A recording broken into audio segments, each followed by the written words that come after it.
मान लीजिए कोई न्यू इन्वेस्टर है और उसे इन्वेस्ट करना है, क्योंकि हर किसी को आज की डेट में ना पैसा बनाना है, अच्छा रिटर्न चाहिए। तो मैं आपसे ये जानना चाहूंगी कि पैसा अगर बनाना है, कम वक्त में बनाना है, तो आप पहले तो क्या सजेशन देंगे?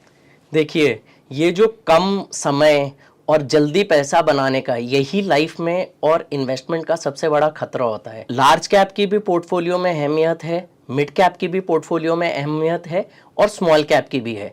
लार्ज कैप क्या करता है आपके पोर्टफोलियो में, कहीं ना कहीं एक स्टेबिलिटी लेके आता है। जब जैसे कोविड जैसा समय आ गया, 2008 वाला लीमन क्राइसिस आ गया, यूक्रेन वॉर आ गई, ऐसे कई समय आते हैं। तो लार्ज कैप्स क्योंकि स्टेबल कंपनी है, एक लेवल पे पहुंच चुकी हैं, अपनी इंडस्ट्री की लीडर हैं, तो उनमें गिरावट की प्रोबेबिलिटी कम होती है, क्योंकि कहीं ना कहीं बिजनेस स्टेबल है, कैश फ्लो प्रिडिक्टेबल रहता है, कम मुश्किल समय के दौर में भी अपने आप को संभाल जाती हैं। तो जो क्लाइंट्स आते हैं या जो निवेशक आते हैं जल्दी पैसा रिटर्न बनाने के चक्कर में, क्योंकि आपको आज नहीं पता कि कल ये कोविड का समय आएगा, कल ये लीमन वाला समय आएगा, कल यूएस में रिसेशन आएगा।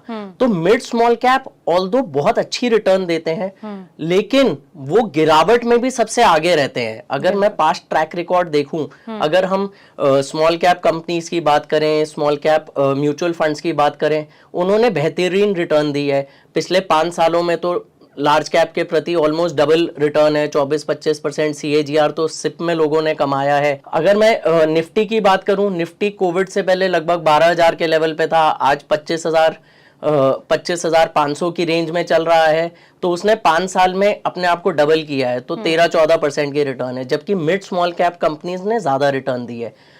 लेकिन प्रॉब्लम क्या होती है कि जब गिरावट का समय है, जब रिसेशन का समय है, उस समय मिड स्मॉल कैप कंपनी ज्यादा गिरती हैं। स्मॉल कैप में क्या होता है, आपके इंडस्ट्री में हेडविंड्स मिल जाते हैं, आपका कॉस्ट ऑफ कैपिटल बढ़ जाता है। टिपिकली आपका जो बैंक से आप बोरो करते हैं, आपको महंगे रेट पे मिलता है, आपकी कैपेसिटी पूरी यूज नहीं हो रही होती, आपने फैक्ट्रियां लगा ली होती हैं, आपने एक्सपेंशन कर लिया होता, उस हिसाब से ऑर्डर नहीं आ रहे होते। तो स्मॉल कैप कंपनीज ऑल्दो बहुत ज्यादा रिटर्न देती हैं तेजी के समय में, बुल मार्केट के समय में, लेकिन अगर कहीं रिसेशन या कहीं प्रॉब्लम है किसी कंपनी में, आपकी अगर मैनेजमेंट की देखें, मैनेजमेंट का एक बहुत इंपॉर्टेंट क्राइटेरिया देखा जाता है कि मैनेजमेंट किस पेडिग्री की है, मैनेजमेंट ने कैसे अपने आप को उस समय में संभाला है, क्या एथिकल प्रैक्टिसेस चल रही हैं। तो वो सब अगर हम चीज़ें देखें तो स्मॉल कैप में अगर कोई निवेशक आना चाहता है, चाहे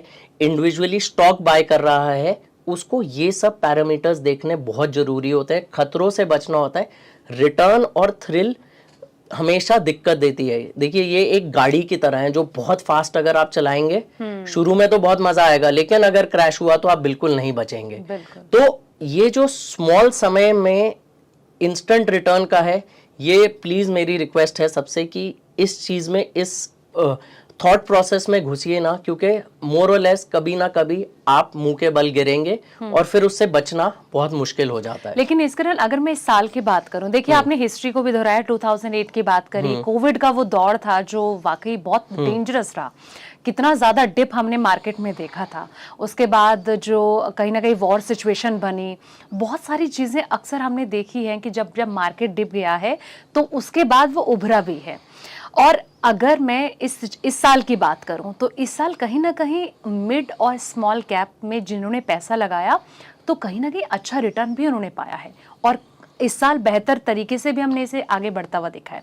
तो इसको लेकर आप क्या कहेंगे कि ये साल, क्योंकि अब लगभग खत्म होने वाला ये साल, 2026 आ जाएगा, फिर अलग से प्लानिंग होगी, अलग से थॉट प्रोसेस होंगे, तो उसको लेकर आप क्या कहेंगे कि तो क्या जो ये इस साल रहेगा वो आने वाले साल में भी ऐसा चलेगा? ये आपने बिल्कुल सही बात बोली कि अगर हम मार्च के लोज से देखें, जब निफ्टी ने 22,000 का लेवल तोड़ा था, वहां से एक अच्छा जंप आया। निफ्टी अभी पिछले हफ्ते तक लगभग 26,000 के लेवल पे भी टच किया।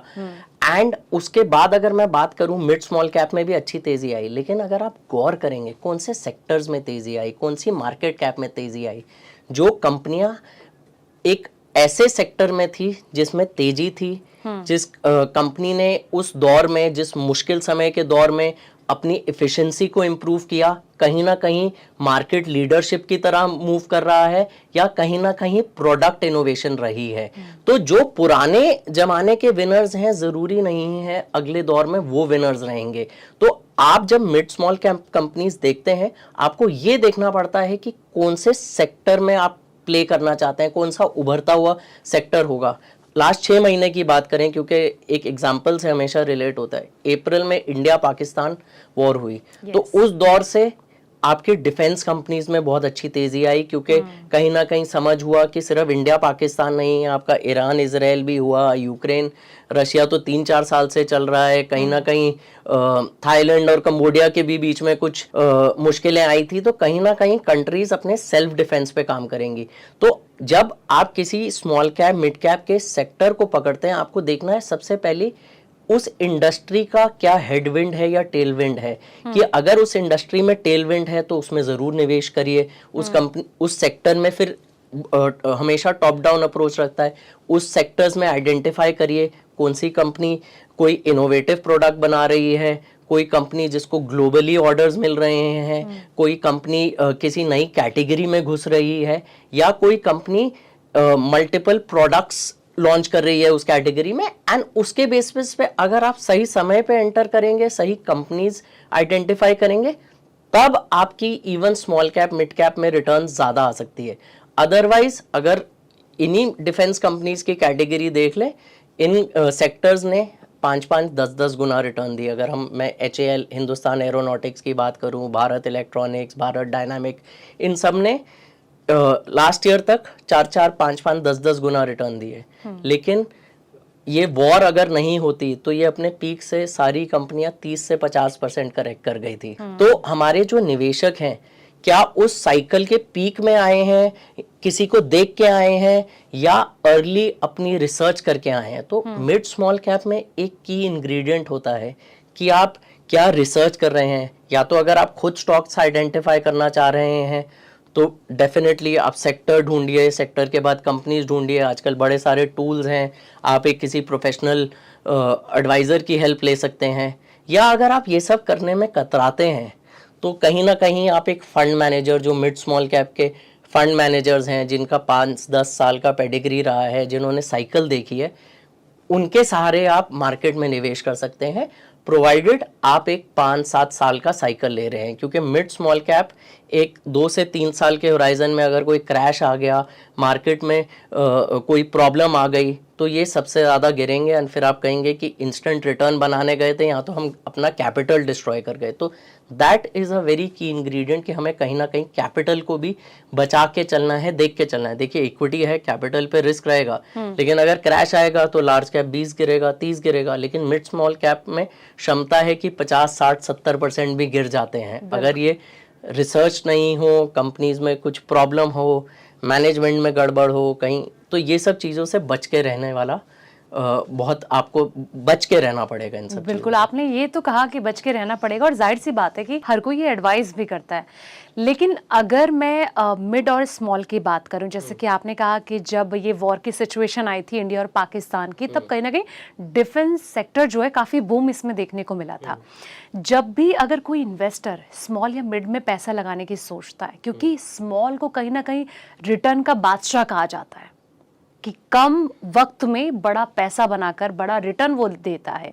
कहीं ना कहीं जब बुल मार्केट होती है तो ज़्यादा से ज़्यादा लोग स्मॉल की तरफ ही भागते हैं, लेकिन वॉलेटिलिटी की जो वॉलेटाइल सिचुएशन बनती है उसमें कहीं ना कहीं मंदी के दौर में भी झटका लगता है, जैसे कि आप भी एडवाइस कर रहे हैं। लेकिन मैं आपसे ये जानना चाहूँगी कि अगर हमें इन्फ्लेशन को बीट करना है तो किस और जाना सही रहेगा, क्या डायरेक्शन होनी चाहिए? इन्फ्लेशन को बीट करना है या पोर्टफोलियो बनाना है? देखिए, हमारे लिए सबसे इम्पोर्टेंट है कि एंड ऑब्जेक्टिव क्या है।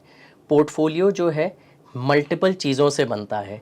पोर्टफोलियो की मैं बात करूं तो उसमें इक्विटी का भी इम्पोर्टेंट रोल है, आपका डेट का भी इम्पोर्टेंट रोल है, कहीं ना कहीं गोल्ड एंड सिल्वर का भी इम्पोर्टेंट रोल है, एंड रियल एस्टेट का भी है। आप उसके बीच में बैलेंस कैसे करें, एक वो पहला सवाल आ जाता है। फिर अगर मैं इक्विटी की बात करूं, इक्विटी में कितना लार्ज कैप होना चाहिए, कितना मिड कैप होना चाहिए, कितना स्मॉल कैप होना चाहिए, ये अगला सवाल आता है कि at a underlying market cap level, क्योंकि आप जो मिड एंड स्मॉल कैप है और लार्ज कैप है, कुछ म्यूचुअल फंड्स के थ्रू लेंगे, कुछ स्टॉक्स के थ्रू लेंगे। तो इस कॉन्सेप्ट को ऑफ बैलेंसिंग एक्ट को बोला जाता है एसेट एलोकेशन। अभी हाल फिलहाल गोल्ड सिल्वर में बहुत अच्छी रिटर्न आई, लेकिन अगर मैं आपको 15 साल की बात करूं return, gold has been the best asset class in 5 years out of the last 15 years। किसी साल इक्विटीज ने अच्छी रिटर्न दी है, किसी साल यूएस इक्विटीज ने सबसे अच्छी रिटर्न दी है। तो आप अगर एक पोर्टफोलियो अच्छा बनाना चाहते हैं तो आपको एक एसेट एलोकेशन रखनी ज़रूरी है। अब सपोजिंग आपने एक एसेट एलोकेशन बना लिया, आज आप एक मार्केट कंडीशंस को देख के आपने एसेट एलोकेशन बनाई, अब उसमें आपको नेक्स्ट चीज़ जो करनी चाहिए, आपको थोड़ी ट्वीकिंग करनी चाहिए कि कहीं ना कहीं टैक्टिकल प्ले ले लिया कि इस समय अगर मार्केट लग रहा है कि सस्ती है तो हम लार्ज कैप्स में, हमें अगर लग रहा है जैसे FIIs अभी बेच रहे हैं, कल को FIIs आएंगे, पिछले देखिए 15 महीने से लगभग मार्केट नहीं चली है, उसी रेंज में चल रही है 26,000 से लेकर DIIs तो काफी DIIs बाय कर रहे हैं। तो कल को FIIs अगर आते हैं तो सबसे पहले उनका टिपिकल बाइंग होती है लार्ज कैप्स में। तो अगर आप शॉर्ट टर्म टैक्टिकल प्ले लेना चाह रहे हैं तो लार्ज कैप होगा, लेकिन अगर आप 3-5 साल का व्यू ले रहे हैं, India as a growth story, and इसी पे आपका सवाल आ जाता है जैसे इन्फ्लेशन बीट करनी है। मेरा तो सिंपल लॉजिक होता है, देखिए अगर GDP आपकी 6-6.5% पे ग्रो कर रही है, आपकी इन्फ्लेशन लगभग 4% पे है, तो आपका nominal GDP growth rate about 10-11% में आएगा। तो लार्ज कैप्स जो होंगे वो आप टिपिकली ऐसी लार्ज कंपनीज ढूंढना चाहेंगे जो आपके GDP और नॉमिनल इन्फ्लेशन को फैक्टर इन करके 3-4% का अल्फा करें, तो 12-14%। उसी दौरान में आप वो कंपनियां ढूंढना चाह रहे हैं जो मिड कंपनीज हैं, कल को फ्यूचर में लार्ज कैप्स बनेंगे, क्योंकि जो मिड कंपनीज हैं फ्यूचर की लार्ज कैप बन के आती हैं, उभर के आती हैं, कहीं ना कहीं वो मार्केट लीडरशिप लेती हैं, प्राइसिंग अच्छा कमांड करती हैं, ब्रांड बन चुका होता है, कैश फ्लोज प्रिडिक्टेबल होते हैं, मैनेजमेंट अच्छी होती है, जो एक अच्छी कंपनी, लार्ज कंपनी का इंग्रेडिएंट है।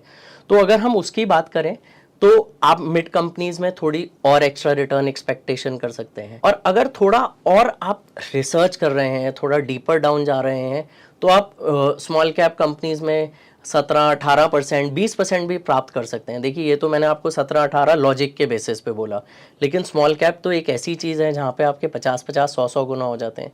एक जैसे निवेशकों के लिए शेयर करूँगा, एक कंपनी है SRF लिमिटेड। अच्छा। ये श्रीराम फाइबर्स करके है। वो कंपनी आज से ज़्यादा नहीं, 12 साल पहले 900 करोड़ की कंपनी थी। आप समझ लीजिए तो स्मॉल कैप कभी बिल्कुल टेल में कहीं आती, आज वो 90,000 करोड़ की कंपनी हो गई है। 12 साल लगे कंपनी को 100 गुना रिटर्न देने में, लेकिन क्या था, कहीं ना कहीं कंपनी एक लीडरशिप पे आ रही थी, मैनेजमेंट क्लीन थी, इंडिपेंडेंट डायरेक्टर्स अच्छे थे, आपके ऑडिटर्स बिग 4 थे। तो ये सब जो पैकेज था, कहीं ना कहीं ब्रांड बन गया था, नीश प्रोडक्ट में अपने आप को उन्होंने पोजीशन किया हुआ था। तो जबकि स्पेशलिटी केमिकल्स और टेक्सटाइल्स इन सबको सप्लाई करती थी, बट कहीं ना कहीं कंपनी ने अपने आप को एक इस्टेब्लिश किया एज अ लीडर।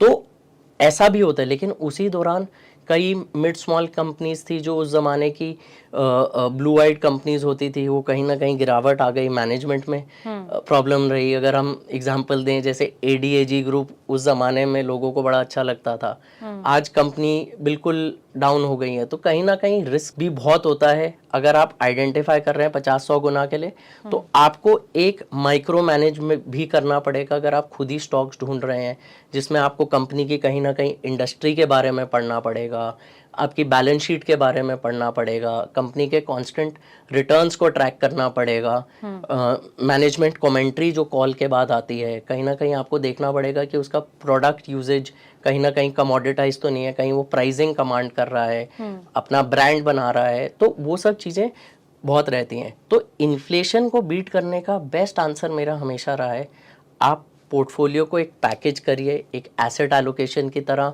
उसको एक multi product multi asset approach बना के रखिए।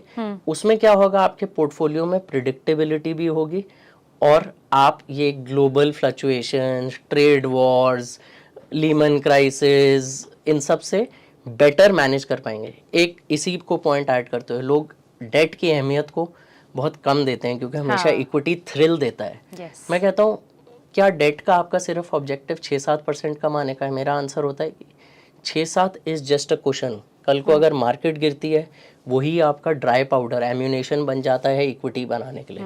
अगर किसी क्लाइंट के पास है ही 100 रुपए और वो सारा इक्विटी में लगाए बैठा है, मार्केट गिरी वो कुछ कर ही नहीं पाएगा। लेकिन कहीं ना कहीं अगर वो मार्केट के फंडामेंटल्स को समझ रहा है, प्राइस टू अर्निंग देख रहा है, प्राइस टू बुक देख रहा है, मार्केट कैप टू जीडीपी देख रहा है, मल्टीपल पैरामीटर्स होते हैं, तो कहीं ना कहीं अपने पोर्टफोलियो को रीबैलेंस करके चल रहा है। तो जब वो गिरावट होती है, वही क्लाइंट एक अल्फा जेनरेट करके आता है, जो कहीं ना कहीं अपने आप के लिए एक कुशन बनाए बैठा था, कहीं ना कहीं डेट लिए बैठा था, चाहे वो एफडी करे, डेट म्यूचुअल फंड्स करे, बॉन्ड्स करे, स्ट्रक्चर्ड नोट करे, बट एक प्रिडिक्टेबल कैश फ्लो उसको उस समय में हेल्प करता है जब मार्केट में बिल्कुल अंधेरा होता है, बिल्कुल जैसे वॉरेन बुफे स्टाइल हो गया, बिल्कुल be greedy when others are fearful. So that is the time he tries to be greedy, and that's how people manage their portfolios.